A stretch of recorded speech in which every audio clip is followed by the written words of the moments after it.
Manqobah yang ke-25.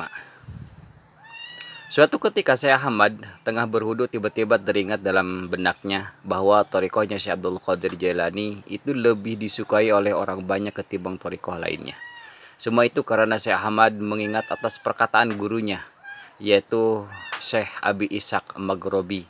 Saat itu gurunya berkata kepadanya, "Tahukah kamu bagaimana derajatnya Syekh Abdul Qadir Jailani?" Kemudian Syekh Ahmad Kanja menjawab pertanyaan gurunya, "Saya tidak tahu."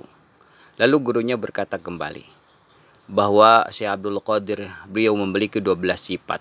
Kalau seandainya lautan dijadikan tinta dan pepohonan dijadikan kalamnya, dan semua manusia dan jin beserta malaikat berkumpul untuk menuliskan satu sifat saja dari sifat 12, maka takkan pernah bisa tertuliskan sampai kapanpun. Setelah mendengar perkataan gurunya seperti itu, Syekh Ahmad Kanja tiba-tiba jadi merasa mahabbah yang sangat kepada Syekh Abdul Qadir Jailani dan sangat berharap jangan dulu wafat sebelum masuk dalam thariqahnya Syekh Abdul Qadir Jailani. Setelah Syekh Ahmad menyelesaikan wudunya karena beliau teringat kepada Tuan Syekh Abdul Qadir Jailani, kemudian beliau berangkat ke Baghdad untuk menemui Tuan Syekh. Baru saja sampai di salah satu gunung daerah bekas jajahan bangsa Ajamir, beliau menemukan sebuah sungai yang sangat bersih. Lalu beliau mengambil air wudhu, dilanjutkan dengan sholat. Setelah sholat beliau langsung tidur untuk istirahat menumpukan tenaga untuk perjalanan selanjutnya. Di tengah tertidur, beliau kedatangan Tuan Syekh Abdul Qadir Jailani yang mulia dengan membawa sebuah mahkota berwarna merah dan sebuah sorban yang berwarna hijau.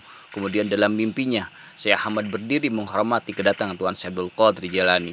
Lalu Syekh Abdul Qadir Jailani berkata kepada Syekh Ahmad, "Kemarilah lebih dekat lagi." Kemudian Syekh Ahmad lebih mendekat lagi, persis di depan Tuan Syekh Abdul Qadir Jailani. Kemudian Syekh Abdul Qadir Jailani mengenakan mahkota merah yang beliau bawa kepada Syekh Ahmad Kanja. Dilanjutkan dengan memakaikan sorban hijaunya kepada Syekh Ahmad. Kemudian Syekh Abdul Qadir Jailani berkata kepada Syekh Ahmad, "Wahai Ahmad Kanja, sekarang kamu sudah menjadi anak muridku. Dan sekarang kamu adalah salah satu lelaki dari Rijalullah."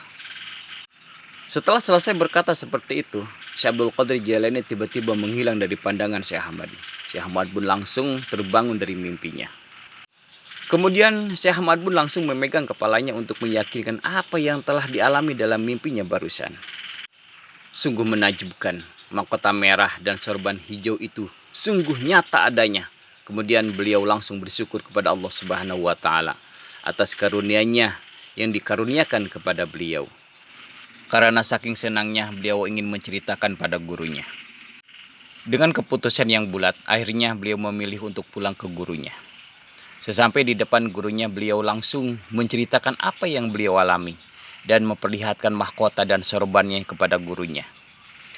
Kemudian gurunya berkata, "Wahai Ahmad, ini mahkota dan sorban adalah keberkahan untukmu. Kau sungguh sangat disayangi oleh Tuan Syekh Abdul Qadir Jailani. Dan sekarang kamu adalah terbaiknya waliullah setelah Abdul Qadir Jailani." Kemudian gurunya mencoba memakainya mahkota dan sorbannya untuk mengambil keberkahan, lalu dikembalikan lagi kepada Syekh Ahmad. Allahu a'lam bishawab.